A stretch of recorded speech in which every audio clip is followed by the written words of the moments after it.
كل اسم بالبرنامج أفعال صح وهي اللي خلتنا نذكره. كل واحد بيحس إنه في تشابه بينه وبين مين عم نحكي عنهم، فهو أكيد منهم. وأي انتقاد بوجه لأي جهة نقصد فيها أصحاب القرار فيها لازم التنويه.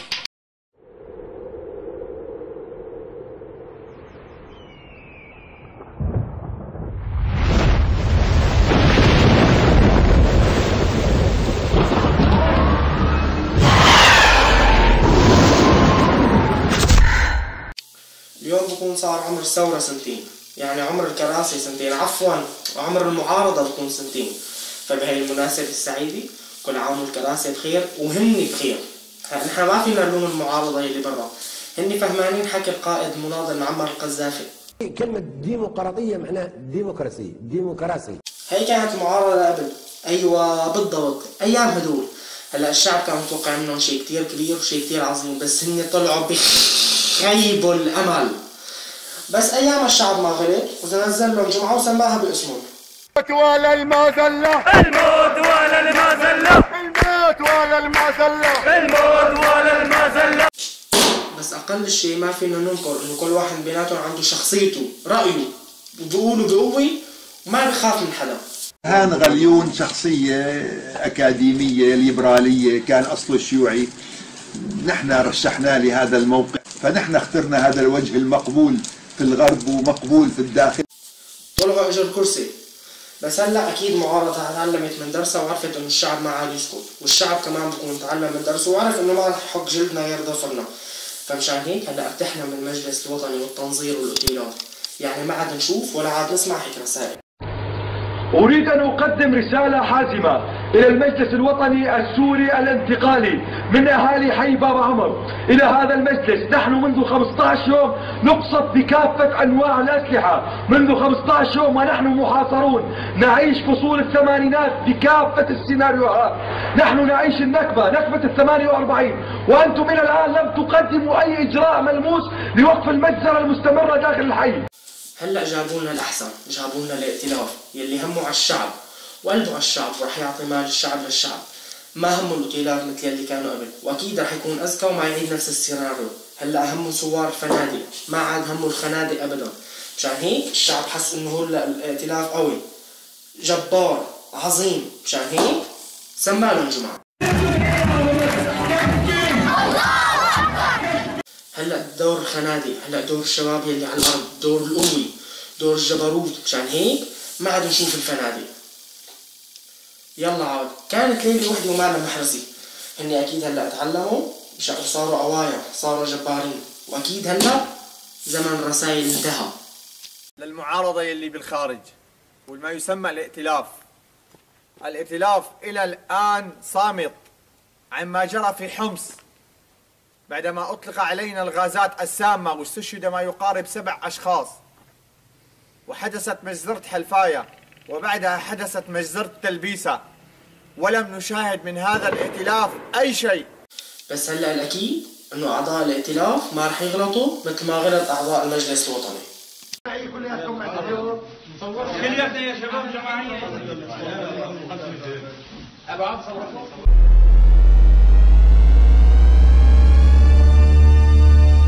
في الجزء الذي يسيطر عليه الثوار من سوريا المحرر بحسب أدبياتهم، تجول أحمد معاذ الخطيب بدون حراسة ولا مواكب. لك لا ما هيك، يلا معليش إني ولاد بلدنا وهيك غدروا فينا. هلا عملنا بالغرب، الغرب إنسانيين وما همهم الكراسي، همهم بس الإنسانيين. أيام الرئيس السوري بشار الأسد أصبحت معدودة. على وزير الخارجية الفرنسي ألان جوبيه أن أيام النظام السوري باتت معدودة. أيام الرئيس السوري بشار الأسد باتت معدودة، أكيدا أن أيامه في الحكم معدودة، فأيام السلطة معدودة حسب رأيي. هلا معقول كل هدول ما بيعرفوا يعدوا؟ ولا أنت شو رأيك؟ يلا ما لها مشكلة، يبقى عنده الإنسان مهم وأكيد ما رح يسمحوا لا بالقتل ولا بالذبح.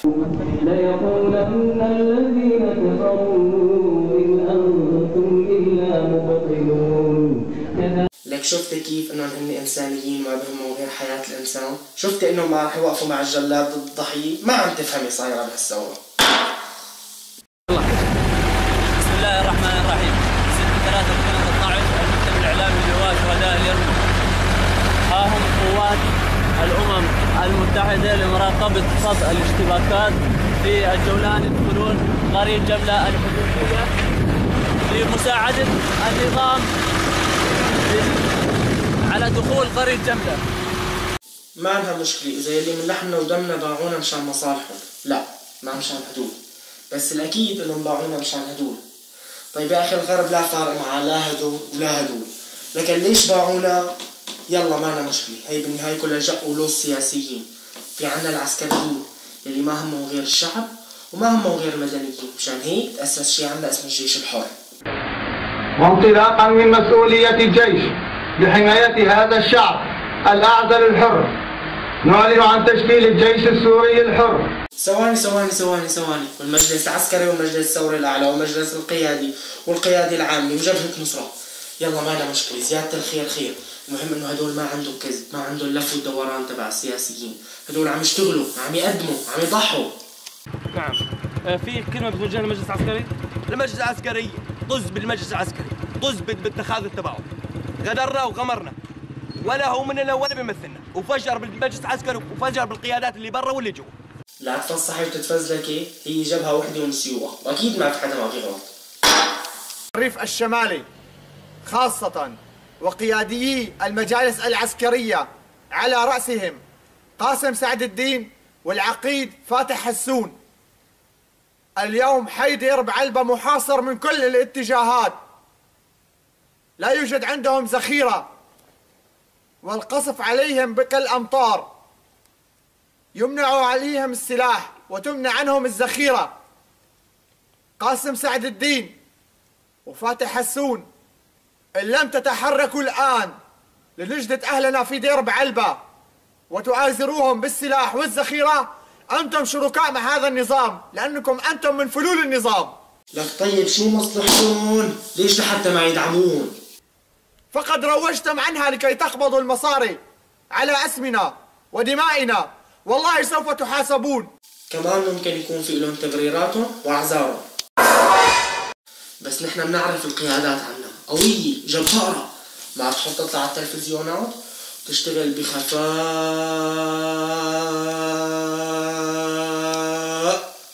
من ريف حماة العقيد الطيار الركن قاسم سعد الدين عضو مجلس القيادة العسكرية.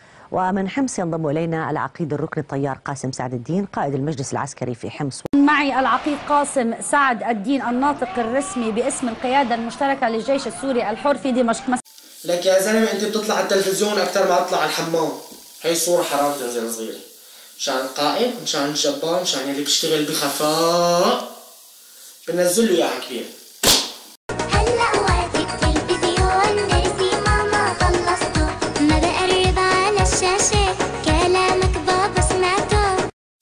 هلا ما مشكلة إذا نسيوا جبهة لما جبهتين، المهم هني هلا عم يعطوا الكل، لأن هي الثورة الكل، مشان هيك اسمها الثورة السورية.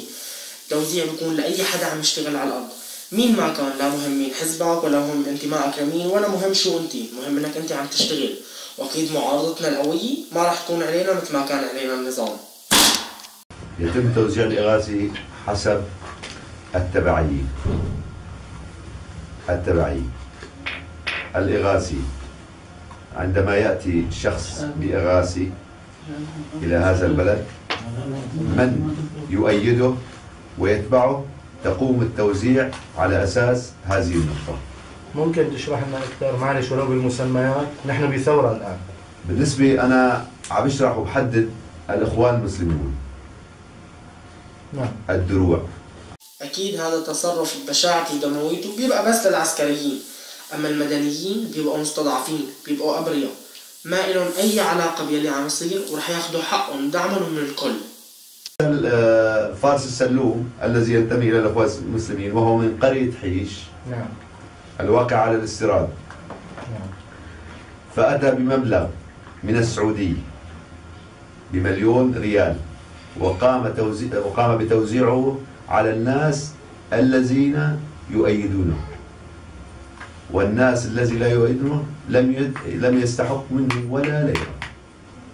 هلا اكيد اخواننا هدفهم انهم يركبوا الثوره، بس هن عم يعملوا كل هذا الحكي مشان مصلحتنا، بس هن اكيد راح يعترفوا بالمجرمين والكلاب اللي عم يذبحوا هالشعب.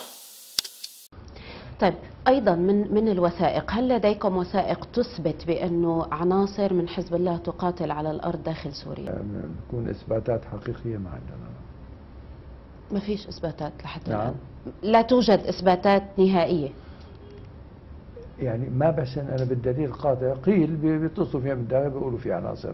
فعلا هي مجرد كلام، وانتم كل وعودكم عن أسلحة وذخيرة وغاسي وإنقاذ وتحرير طلع مجرد كلام. بعد أكثر من 2 سنين من عمر الثورة العالم فقدت الثقة، فقدت كل المصداقية بالمعارضة اللي برا. كل حكيكم عم يطلع كذب، كل وعودكم نفاق، ما راكدين غير ورا المصالح، ورا كراسي، ورا المصاري. هلا صار بدنا مجلس لإحصاء عدد المجالس والائتلافات والتنسيقيات اللي تشكلت. ما رح نقدر نقول شيء أكثر من اللي قاله الشاب. ليش اسمه شلنا الأخرى جانا الأخرى اللي عم يصير فينا طبيعي كتير، لأنه أساسنا هون وبعد قلنا لا يمكن الخير بهود. إجانا هود وشكلنا هود، بس قلنا أكيد الخلاص عيد هود، لأنه رح يبعث لنا هود، وبأخرى الحالات إنه يبعث لنا هود. أو بعدها قدرنا نشكل هود، وبعدها الشعب نزح لعند هود وهود وهود وهود، بس بالنهاية كلهم اجتمعوا وعطونا هود. الشيء اللي صار معنا شيء طبيعي ومن ايدنا، نحن شعب عاطفي كتير، بس بلا تودينا عاطفتنا على اننا نصير اغبياء ونبني امل على شيء مبين اساسه خراب، ونبني امل على شيء صرنا مجربينه لاكثر من 2 سنين، لان اللي بجرب المجرب بيكون عقله مخرب. نسينا انه ما لنا غير الله وما رح ينصرنا غير الله، وبعد الله بيجي هالشعب يلي عم يضحي، هالشعب يلي قدم اكثر من 60,000 شهيد، هالشعب يلي اغتصب، هالشعب يلي هجر، هالشعب يلي انقتل.